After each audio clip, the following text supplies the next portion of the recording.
Yeah, it certainly doesn't hurt to see the insights and have the humanized aspect of these kind of conversations. I think that's important. I know it's important in the kind of business that I do, to have that conversation with people and to get to know more about them and them to get, more about me and know more about me.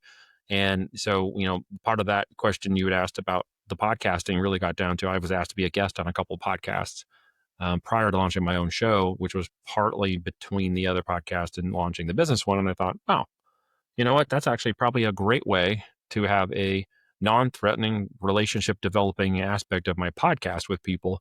And it turns out that's kind of how it's worked out. The podcasts are not particularly aimed at me or my brand or that kind of storyline. It's aimed at focusing on the people that are there and having that story and telling, how their opportunity in business and other things they're doing have changed their life or impacted their family or, created opportunities for business. And that has built relationships with those folks. And through some of those relationships, has turned into business.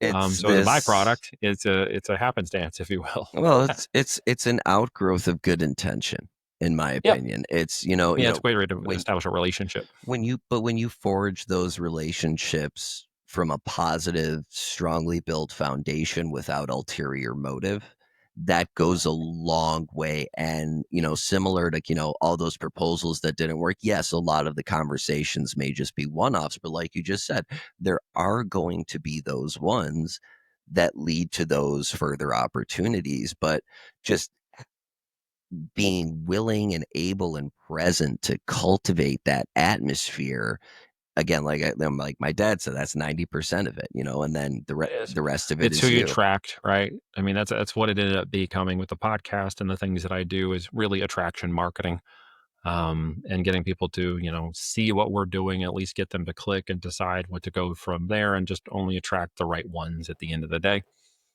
is really what I'm shooting for. In the kind of business we do, we're very focused on the brands we control, the things we do in our business. I do offer the opportunity for others to work with us, and come into that e-commerce, business if they're new to it or help them expand their existing. And those folks who have kind of been raised up, the 300 or so that have come in since 2019, there's four of those people now that help us run our companies, and they were sort of the cream of the crop, and they became great operators and built their own business and had good success. And we said, hey, who might want to run a company with us and share some profit?